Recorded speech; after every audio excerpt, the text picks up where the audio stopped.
He became king, though he did not seek the throne. He fought in the Holy Land, though he could have ruled peacefully from London. He was respected by Saladin himself, and his death marked the beginning of a legend. Today, we tell the story of a man whose name became synonymous with bravery, Richard the Lionheart. In this video, you will learn why Richard betrayed his own father, how he ended up at the very center of the Third Crusade, why Jerusalem never submitted to him, yet the glory remained his, and why his heart is buried separately from his body.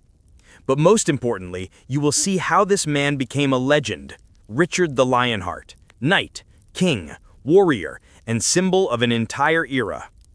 On September 8, 1157, a boy was born in the royal palace at Oxford who was destined to go down in history as Richard the Lionheart.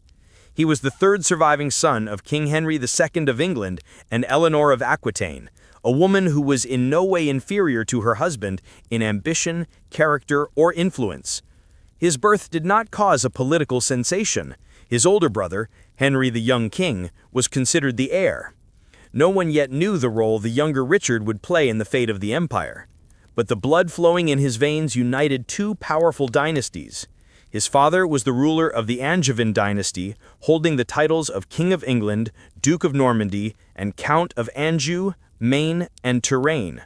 His mother, the Duchess of Aquitaine, was a woman of exceptional power and education, formerly the Queen of France and then Queen of England.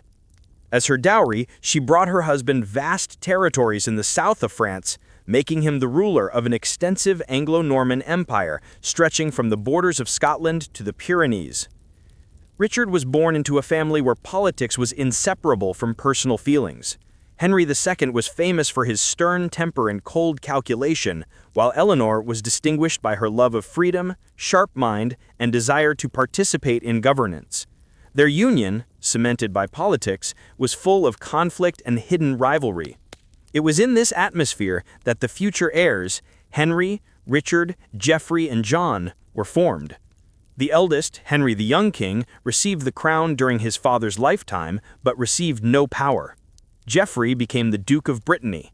John was destined for no land, earning him the nickname Lackland. And Richard, it seemed, had to be content with the role of ruler of Aquitaine. The future king's childhood was spent not in England, but in France, mainly in Anjou and Aquitaine. From an early age, he absorbed the spirit of the southern lands, proud, independent, and musical. These regions were famous for knightly traditions, troubadours, songs of love and valor, as well as complex relationships between suzerains and vassals. Eleanor, who knew these lands perfectly, made great efforts to ensure her son became accustomed to their customs and learned to govern them. Richard's education included not only knightly training, but also humanitarian knowledge. He studied Latin, history, and theology, learned to compose verses in the Languedoc, Occitan language, and played musical instruments. At the same time, he began training in military affairs early on, fencing, horsemanship, and archery. All this was part of the mandatory preparation for a prince who was to rule lands and possibly wage war. His mother played a special role in Richard's life from a young age. After Eleanor fell out of favor with her husband and was effectively placed under house arrest, she still retained influence in her southern domains. Richard, handed over to her for upbringing, became her favorite son, and it is to her that he largely owed his understanding of power, culture, and sense of personal dignity. Eleanor did everything to prepare him to rule Aquitaine, and soon he began to be viewed as the future duke of these lands. When Richard turned 12, his father formally granted him the title of Duke of Aquitaine.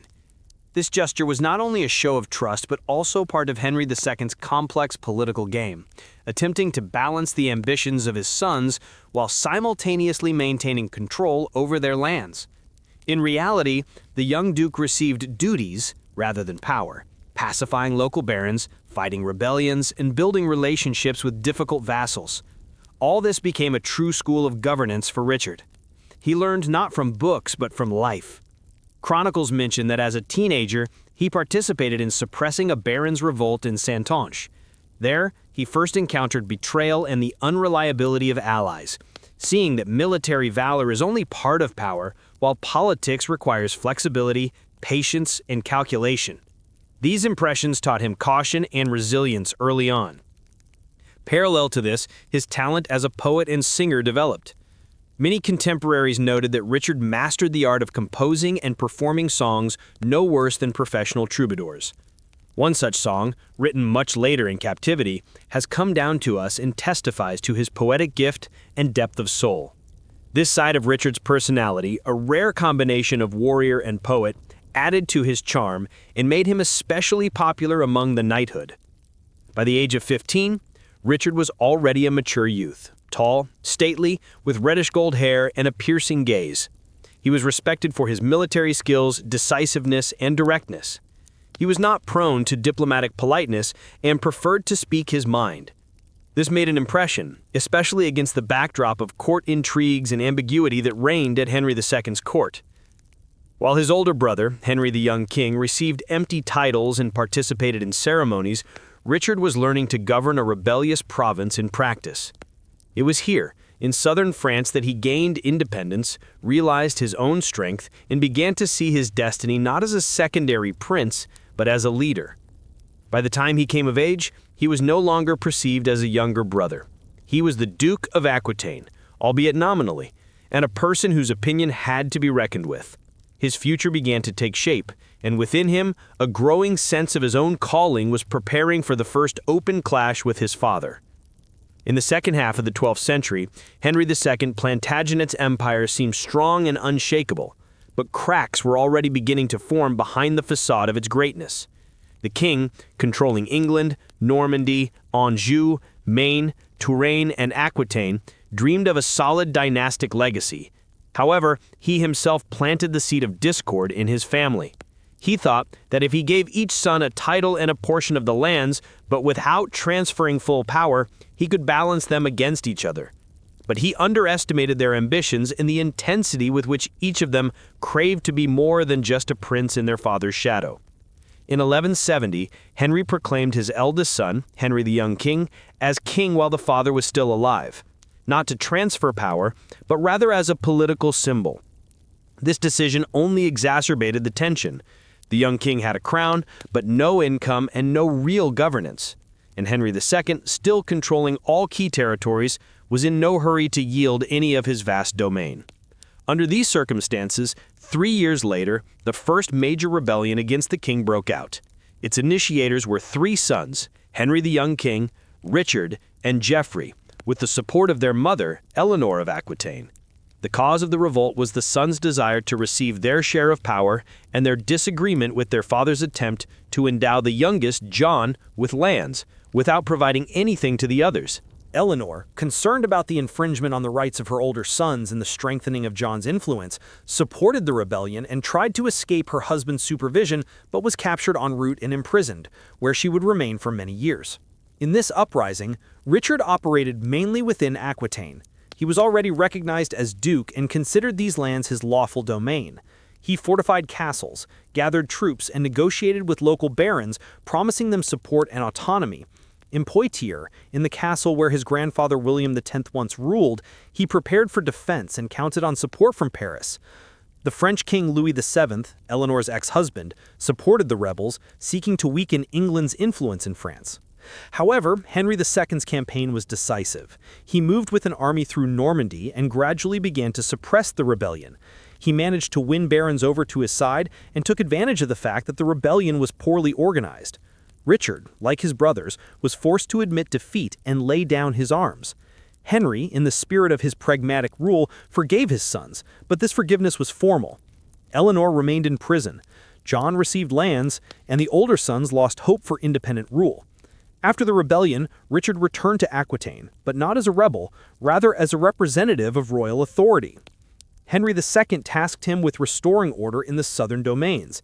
Here, Richard proved himself not only as a ruler, but also as a harsh commander. He suppressed uprisings with particular determination, punishing those who stood against him. Chronicles recount that in one episode he besieged a castle where rebellious vassals had taken refuge, and after their capitulation, ordered it razed to the ground to demonstrate that the Duke of Aquitaine intended to rule without weakness. Richard's harshness caused discontent among the barons, but strengthened his control. He built castles, led campaigns to subdue rebellious lords, and gradually ensured that even the old Aquitanian families began to perceive him not as an Angevin outsider, but as their lawful suzerain. Meanwhile, the struggle for influence continued in England and Normandy. Henry the young king, still deprived of real power, rose up again, but this time without Richard's support. Moreover, the brothers clashed with each other. Henry wanted to take Aquitaine from Richard to expand his own holdings. Richard refused to submit. In response, Henry the young king invaded his lands, but soon fell ill with dysentery and died at the age of 28. His death opened a new perspective for Richard. He now became the eldest surviving son of the king and thus the direct heir to the entire empire. But Henry II was in no hurry to make him the official heir. He hoped to maintain control over all lands through his youngest and, as it seemed to him, most manageable son, John. Richard, realizing he could not delay, began to strengthen ties with external allies. He swore allegiance to the new king of France, Philip II Augustus, as his suzerain for Normandy and Aquitaine. This step was essentially an open break with his father. Now Henry II found himself in a position where his own son had allied with England's main enemy. Moreover, Richard and Philip began joint actions against English garrisons in France. This became the final act of a drama in which father and son ceased to be political allies. Meanwhile, news spread across Europe of the fall of Jerusalem. This news shook the Christian world, and Pope Clement III called for a new Third Crusade. Richard, a knight in spirit, a poet at heart, and a warrior by vocation, was one of the first to publicly take the vow to go to the East. Perhaps this decision contained religious feelings, a desire for glory, and political calculation. To become a crusader meant occupying a special position where any internal conflicts receded before the task of liberating the Holy Land.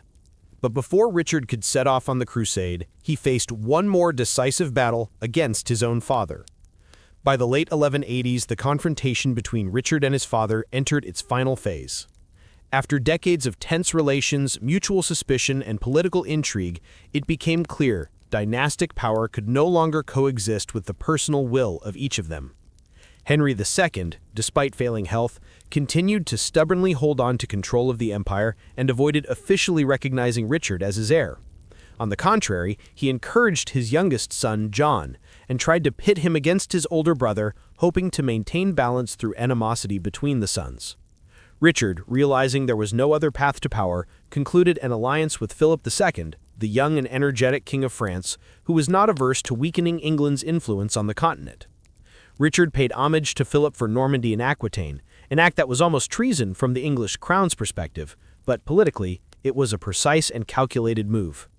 The joint military actions of the two allies forced Henry II to retreat and sign an agreement recognizing Richard as heir. 2 days later, sick, broken, and betrayed even by his beloved John, the king died at the castle of Chinon. Richard was 31 years old. He became King of England, Duke of Normandy, Aquitaine, and Anjou, inheriting one of the largest territorial empires in Europe. But unlike his father, he did not strive for constant administration of this empire. His heart was turned to the east. The Holy Sepulchre in Jerusalem, captured by Saladin, became a goal worthy of his sword. The idea of the crusade combined in him with personal ambitions, the knightly ideal, and a striving for immortal glory. The coronation took place on September 3, 1189, in Westminster Abbey. The celebration was organized according to all canons, with the participation of archbishops, bishops, nobility, and knighthood. Richard, dressed in purple, solemnly placed the crown on his head and swore oaths befitting a Christian king. But this day was remembered not only for the pomp of the ceremony. The day before, Richard had ordered that Jews not be allowed to participate in the celebration, fearing accusations of sympathizing with the killers of Christ. However, a few representatives of the Jewish community arrived with gifts and were rudely expelled. The next day, pogroms broke out in London. Crowds of townspeople attacked Jewish homes, killing, looting, and burning. Richard, learning of this, ordered the violence to stop and the instigators punished, but the unrest continued in other cities. This became a grim backdrop for the beginning of his reign. Almost immediately after the coronation, Richard officially confirmed his intention to take part in the Third Crusade. His ally remained Philip II, and the third participant was to be the Holy Roman Emperor Frederick Barbarossa, who had already set out. However, Frederick soon drowned while crossing a river in Asia Minor, and his army disintegrated. Thus, the main burden of the crusade, fell on Richard and Philip. Huge funds were required to prepare for war. Richard sold everything that could bring income: lands, offices, titles, city charters. He reportedly joked that he would sell London itself if he could find a buyer. The main source of funding became the so-called Saladin tithe, a tax obliging all subjects of the king, including the clergy, to give a tenth of their income for the needs of the Holy Land. These measures caused discontent, but were extremely effective. Richard's army became one of the most powerful and well-equipped in the history of the Crusades. As his regent in England during his absence, Richard appointed William Longchamp, Bishop of Ely, a loyal but unpopular man. He also demanded that his younger brother John swear an oath of loyalty and not interfere in state affairs. However, the king felt that a struggle for power might begin in England in his absence, so he tried to build the most solid system of control possible. In the spring of 1190, Richard left England. He crossed the English Channel, visited Normandy, and moved to the southern ports of France where the fleet was gathering. In July, he met with Philip II in Vézelay, where they solemnly confirmed their alliance. Then, each moved along his own route. Richard went to Marseille, from where he sailed to Sicily. There, he encountered his first diplomatic problem. The local ruler, Tancred, refused to release his sister Joan, the widow of the late King William of Sicily. Furthermore, the money owed as her dowry had not been paid. In September, Richard occupied the city of Messina, demonstrating military strength. He set up his camp outside the city walls, forced negotiations, and liberated his sister. In gratitude for Joan's release, significant funds were paid to him. However, his actions caused discontent among the locals and tension between the allies. Philip, disapproving of the seizure of Messina, soon sailed for the Holy Land on his own. Richard stayed in Sicily until the spring of 1191, after which he set off. On the way, his fleet was caught in a storm and some ships were washed ashore on Cyprus. The local ruler, the usurper Isaac Comnenos, did not help the shipwreck victims. This became the pretext for a quick military campaign. Richard landed on the island, defeated the troops, captured the ruler, and took Cyprus under his control. The island became an important supply base and rear for the army. On Cyprus, the wedding of Richard and Berengaria of Navarre took place. Although almost nothing is known about love between them, this marriage was politically advantageous. It strengthened the alliance with Navarre and provided the king with a worthy spouse. However, Berengaria never arrived in England during his lifetime and played virtually no role in her husband's politics. In early June, Richard left Cyprus and headed for Acre, a city besieged by crusaders keeping Muslim garrisons in check. There, Philip and many European warriors were already waiting for him. Ahead of Richard lay battles that would glorify his name for centuries. When Richard's fleet approached the shores of the Holy Land, the siege of Acre had been dragging on for almost 2 years. The city, the most important port of the Kingdom of Jerusalem, was under the control of a Muslim garrison. But the Crusaders, gathered from all over Europe, had been unable to take it for a long time. The French king had arrived earlier. His troops were camped before the walls, but the siege was stalling and the camp was exhausted by disease, heat, and a lack of coordinated command. The arrival of Richard the Lionheart, well prepared with a combat-ready army, brought new order and determination to the besieging ranks. Richard dedicated the first days after landing to strengthening the camp's defenses, organizing supplies, and scouting positions. He inspected the surroundings personally, gave orders for the construction of new siege engines, monitored discipline in the ranks of his army, and quickly brought it to combat readiness. His warriors, English, Norman, and mercenary detachments, were distinguished by good training and obedience. Their appearance boosted the morale of all Christian forces. Philip II, feeling that he was losing primacy with Richard's arrival, soon distanced himself from active participation in the siege. After a few weeks of formal cooperation, he left for France, leaving a small detachment under the command of the Duke of Burgundy. Thus, command passed into Richard's hands, and it fell to him to complete the operation. Richard acted energetically. He restored and strengthened siege structures, repaired throwing machines, and built new towers. Under his command, catapults bombarded the walls daily, and mining under the foundations of towers was conducted under the cover of shields and archers. He often appeared at the front lines himself, spoke with engineers, and even participated in aiming the throwing machines. Chronicles note that his personal participation instilled confidence in common soldiers and inspired knights. The siege progressed slowly but surely. In early July, the walls of Acre began to crumble. The defenders, hopeless of relief, offered capitulation. According to the treaty, they pledged to hand over the city, return the relic of the true cross, return about 1,500 Christian prisoners, and pay a significant ransom. In return, Richard was to spare the garrison. The city surrendered on July 12, 1191. Saladin, who was nearby with the main forces of his army, confirmed his agreement to the terms but delayed the execution of the agreements. Over the next month, he did not hand over the prisoners, did not pay the gold, and did not return the relic. Richard sent envoys and extended deadlines, but in late August, his patience ran out.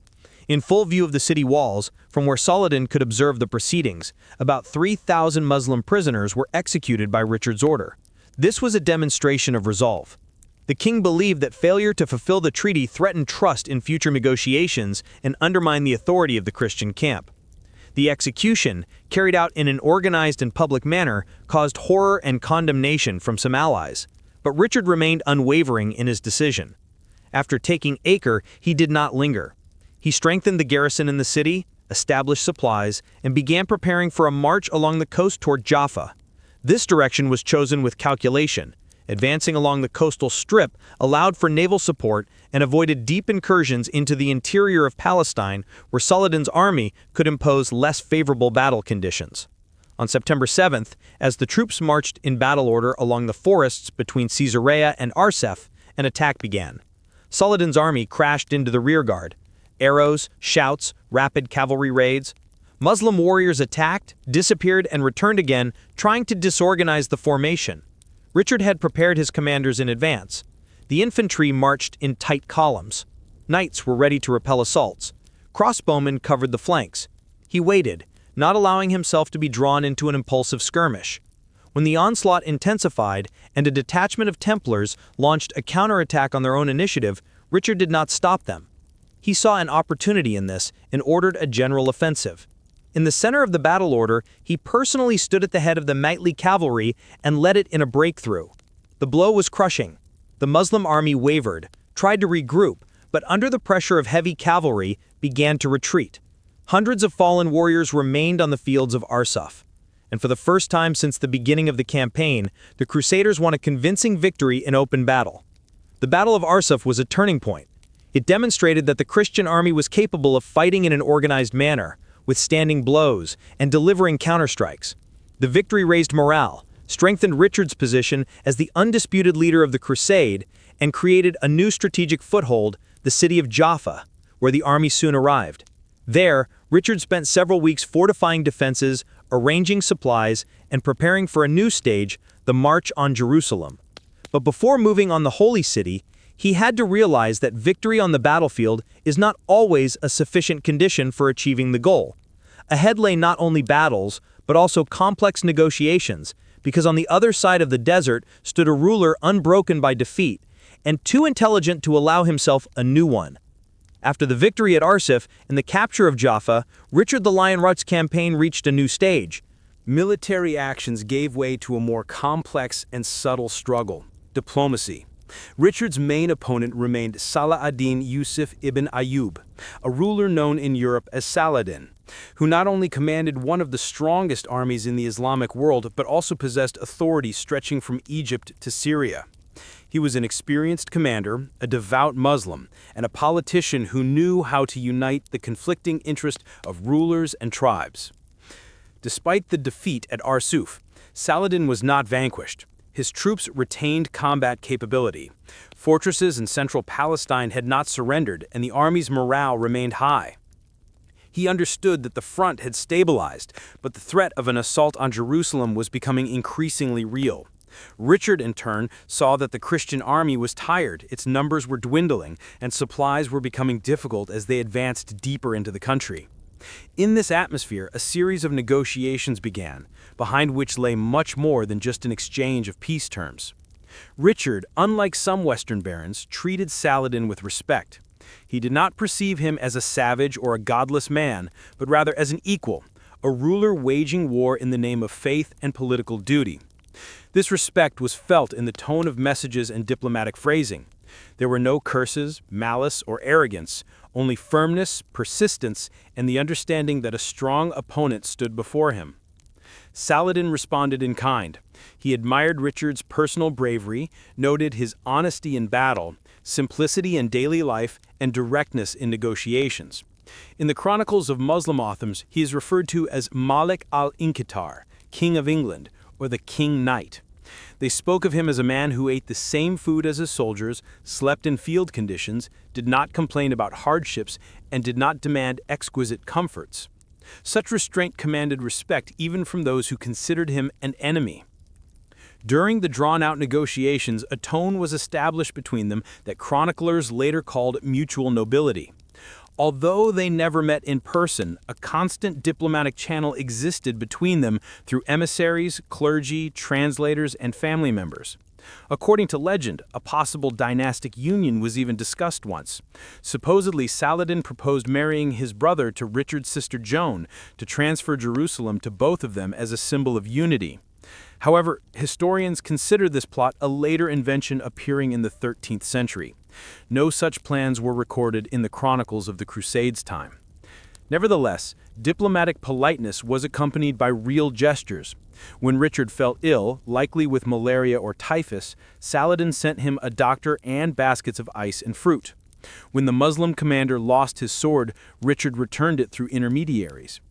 These episodes were not demonstrations of friendship, but reflected the code of conduct accepted among rulers striving to show not only strength but also personal culture. At the same time, combat operations did not cease. Richard did not sit idle. He strengthened Jaffa's defenses, conducted raids, and captured individual fortresses. And once, in February 1192, he approached Jerusalem. The army reached the heights from which the holy city was visible.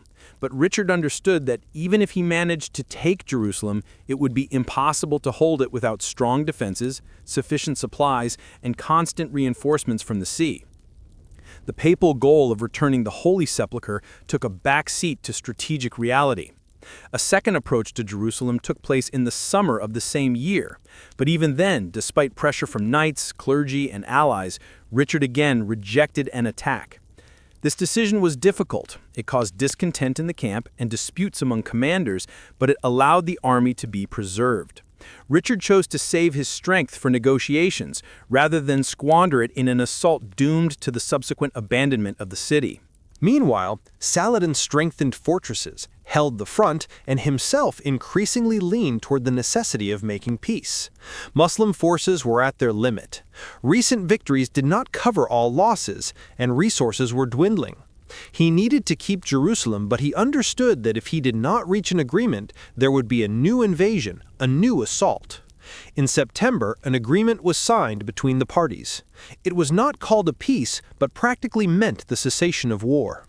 Coastal cities from Jaffa to Tyre remained under Christian control. Jerusalem remained with the Muslims, but Christian pilgrims received free access to the shrines.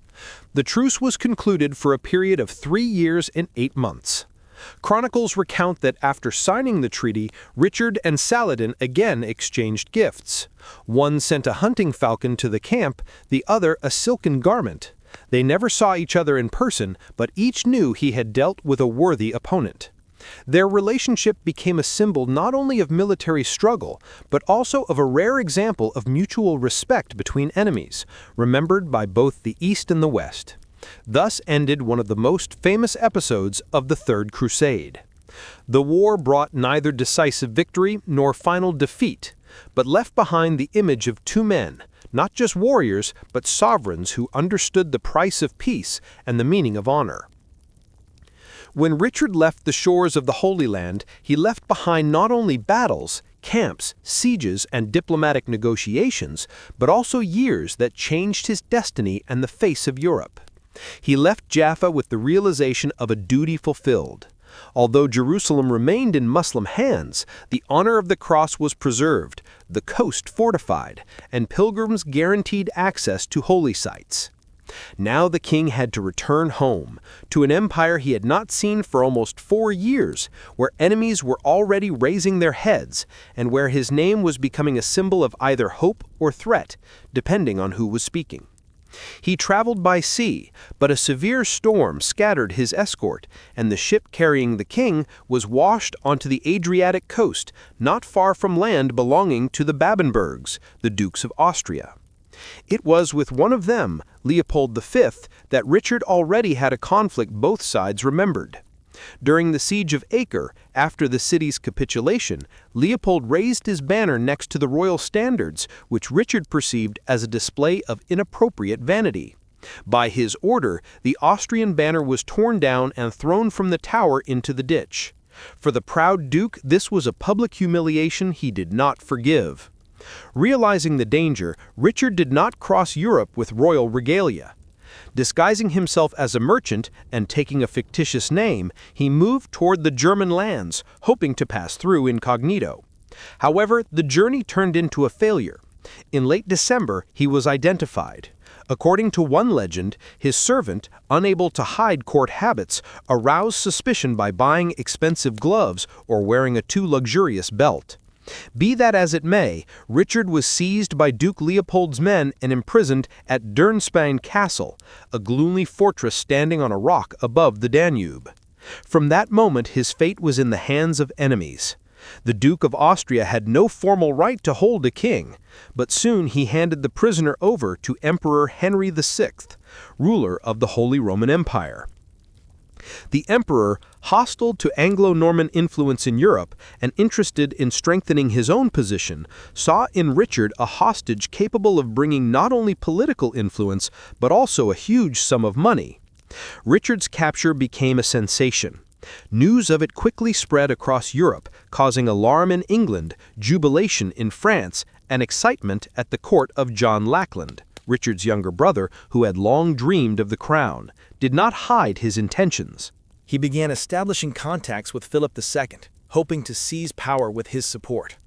Offers went from France to the emperor not to release Richard, to keep him in custody as long as possible, and in return receive gold and political concessions. A political crisis began in England. The regents appointed by Richard were losing authority, barons wavered, and the people were agitated. Eleanor of Aquitaine, the king's mother, immediately entered the fray. Despite her age, she energetically joined the negotiations, wrote letters to Rome to the emperor, to Pope Celestine III, arguing that the arrest of a Christian king was sacrilege, violating church laws. The Pope heeded her words and excommunicated Duke Leopold for participating in Richard's capture, but this did not change the prisoner's situation. Meanwhile, Emperor Henry VI demanded a ransom of 100,000 marks of pure silver, which roughly equaled 3 years of the English crown's income. Furthermore, a second part of the ransom was stipulated in case of delay or political concessions.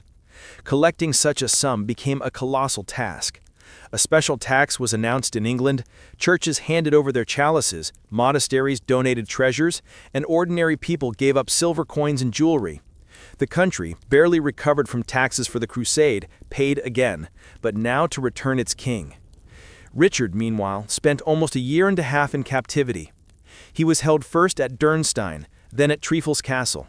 The conditions of his detention were not the cruelest, but not privileged either. He lived under guard, had no freedom of correspondence, but, as some chroniclers claim, maintained high spirits. Rumors circulated that he composed songs in the Occitan language, and once his faithful troubadour Blondel, who was searching for his master by singing familiar melodies at the walls of every castle, heard him. This story became a beautiful symbol of loyalty, although historians consider it a later literary addition with no documentary evidence. By the spring of 1194, most of the ransom had been collected. The emperor, satisfied with the result, agreed to release the prisoner. On February 4th, Richard was released and, accompanied by his retinue, moved toward England. He crossed France under guard, met with his mother, and already in March arrived in England, where he was met with joy and relief. His regalia were immediately returned to him. He confirmed his rights to the throne, gathered a council, and began preparing for a new stage of his life. But returning home was not the end of his troubles. A brother waited for him, dreaming of usurping power. The King of France waited for him, with whom a new war was now to begin. And Richard himself, having traveled a path from coronation to captivity, had to prove again that the nickname Lionheart belonged not only to a legend, but to a living man capable of holding a crown on the edge of a sword.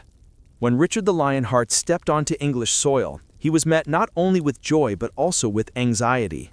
The country awaited the king, but did not know in what form he would return, a weary prisoner or a commanding sovereign. He arrived at the port of Sandwich in mid-March and almost immediately went to Winchester, where his second coronation took place. This gesture, more symbolic than political, was necessary to emphasize the continuity of legitimacy and demonstrate that, despite captivity, royal power had not been interrupted. But Richard did not linger in England. He spent only a few weeks in the kingdom, during which he confirmed his rights to the throne, held a meeting with barons, appointed loyal men to key posts, and collected fines from traitors. His brother John, involved in the conspiracy and ready for usurpation, was publicly forgiven out of political calculation, but stripped of real influence. Richard's mother, Eleanor of Aquitaine, continued to play an important role in governance, especially in the southern provinces where her authority remained unshakable. The king's main task now once again became France. He left England in May 1194, crossed the English Channel, and soon found himself on the fields of Normandy, where a heavy and stubborn struggle with the French King Philip II was underway. During the years Richard spent in captivity, the French crown had strengthened its positions, captured several key cities, and gained the support of part of the Angevin and Poitevin barons. The struggle, which began as a defense of the Plantagenet legacy, was now growing into a full-scale war for political balance in Western Europe. Richard showed again that he had forgotten neither strategic thinking nor knightly fervor. He personally led campaigns, strengthened garrisons, concluded temporary alliances, and, when necessary, delivered unexpected strikes on the enemy's rear. Under him, diplomacy revived. Ambassadors were sent to the Dukes of Brittany, the Counts of Toulouse, and even the German Emperor to gain either support or neutrality. Throughout the conflict, he demonstrated amazing endurance and clarity of purpose to hold Normandy, return Anjou and Maine, and not let Philip completely push the English off the continent. One of the main symbols of this struggle became Château Gaillard, the saucy castle as the English themselves called it. Construction began in 1196 and was completed 2 years later. Erected on a cliff above the Seine at a strategically important point between Rouen and the border of the French kingdom, it became not just a fortress, but a challenge thrown to Philip. Richard personally oversaw the construction, chose the site, approved the blueprints, and, according to chroniclers, visited the construction site every day. He invested not only treasury money in the project, but also his reputation. Château Gaillard was to be a bastion that would not only stop the enemy, but also show that the English had come to the continent to stay. The castle was built using the latest defensive ideas, a complex system of walls, concentric defenses, internal bastions, moats, and stone bridges. It was the first case in Western Europe where fortress architecture was so thoroughly thought out in a military sense. Its construction cost a significant sum, but Richard considered it necessary. One day he exclaimed, "If the walls were made of butter, I would still hold them." This phrase, recorded by chroniclers, later became a symbol of his tenacity. Parallel to war and construction, Richard conducted active domestic policy. He redistributed lands, strengthened ties with vassals, restored church rights, and controlled trade. In Normandy, he established judicial commissions to eliminate abuses. He also reformed the tax system in his French domains to ensure funding for the war. Despite having no heirs, he built a system capable of ensuring the continuity of power. At the same time, Eleanor remained his main confidant in the southern part of the empire. By 1198, Richard had regained control of most of the territories lost during his captivity. Philip II suffered several defeats, was forced to retreat and sign temporary agreements, but Richard did not intend to stop. He knew that final victory required not only battles, but also the elimination of pockets of internal resistance. In the spring of 1199, he led a small campaign in Limousin, where one of the local barons, the Viscount of Limoges, refused to recognize royal authority and fortified himself in his castle of Châlus-Chabrol. Rumor had it that a large treasure was hidden within the castle walls, and Richard, counting on a quick and profitable operation, arrived at the fortress with limited forces. He did not expect serious resistance. However, the siege dragged on, and during one of the rounds of the camp on March 26th, the king was wounded by a crossbow bolt. This event would mark the beginning of the story we will tell in the next chapter. The story of the last dash of a man whose heart truly belonged not to the throne, but to the battlefield. The siege of Chalus-Chabrol Castle in Aquitaine began as a local punitive expedition against a rebellious vassal. King Richard, in the midst of his protracted struggle with the King of France, sought to suppress a pocket of resistance and claim the treasure allegedly hidden in the castle. On March 26th, during an evening inspection of positions, Richard, as was often the case, was near the forward units without special guard or escort. From the castle, from the fortress wall, a crossbowman loosed a bolt that hit the king and the left shoulder near the neck. At first the wound seemed not dangerous. The king did not lose consciousness, maintained self-control, and even allowed himself to be treated without delay. However, during the extraction of the bolt, the court surgeon caused additional damage, and soon the wound began to fester. Gangrene set in. The king was carried to his tent, where his condition gradually deteriorated. As the swelling and fever intensified, Richard realized the inevitability of the outcome. His mother, Eleanor of Aquitaine, arrived urgently. Despite her advanced age, she spent her son's last days beside him, listening to his instructions, comforting him, and remaining near until the very end. According to chroniclers' testimonies, the king retained clarity of mind to the end, made a will, appointed his younger brother John as his successor, and ordered forgiveness for the crossbowmen who shot him.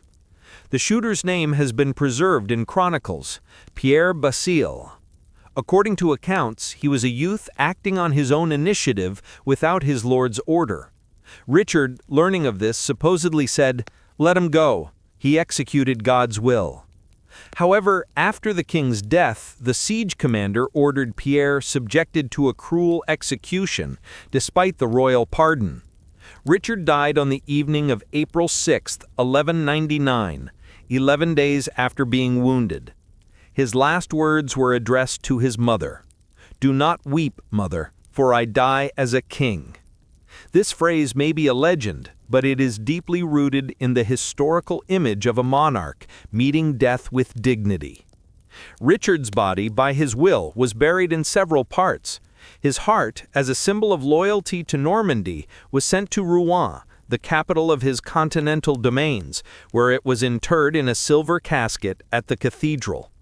His entrails were left in Chalus as a sign that his life ended there, and the body itself was taken to Fontevraud Abbey, next to the remains of his father and subsequently his mother. There, in the main hall of the monastery, effigies were installed, kings lying side by side, father and son, reunited after death. Despite years of political and personal confrontation, Richard's death had historical significance. His brother John Lackland, who became king, proved weaker, less decisive, and unable to hold the vast Anglo-French empire created by Henry II and strengthened by Richard. Just a few years after the Lionheart's death, most of the continental territories fell under the control of the French crown. Richard's departure became the symbolic end of an era, knightly, impulsive, based on personal bravery and the authority of personality. However, the memory of him did not vanish with his death. Already in the 13th century, troubadours sang ballads about the Crusader king. Chroniclers created a romantic image of a warrior, poet, and just ruler. One of the most popular legends became the story of the faithful minstrel Blondel, who searched for the imprisoned Richard in the castles of Europe, singing their shared song at every tower, until he heard a familiar voice in response. This story is almost certainly fictional, but it became part of the image of Richard, a king who cannot be forgotten. In English memory, Richard remained the embodiment of the knightly ideal, strong, generous, brave, and sometimes impulsive. But few can match him in noble and forgiving nature. Despite spending most of his reign outside England, rarely visiting the island, his image was extolled as a symbol of national greatness. Richard's image was used in art, literature, and even politics, presenting him as the standard of royal courage. Over the centuries, Richard's body rested quietly in Fontevraud, but his heart became a true object of cult status. In the 19th century, during restoration work in Rouen Cathedral, the casket containing his heart was opened, and inside they discovered the dried but preserved organ, surrounded by spices, frankincense, plant remains, and silver dust, exactly as Christian martyrs were buried. Scientists confirmed the authenticity of the find, and words were spoken again about Richard not as a ruler, but as a legend. Thus ended the life of Richard I, nicknamed the Lionheart, a man whose fate combined poetry and politics, cruelty and generosity, victories and losses. He died not in battle, but with a weapon in hand, and until his last breath remained true to himself. His throne passed to his brother, but his name remained in the centuries as an echo of an era in which a sword meant more than a crown, and a king's word was stronger than walls.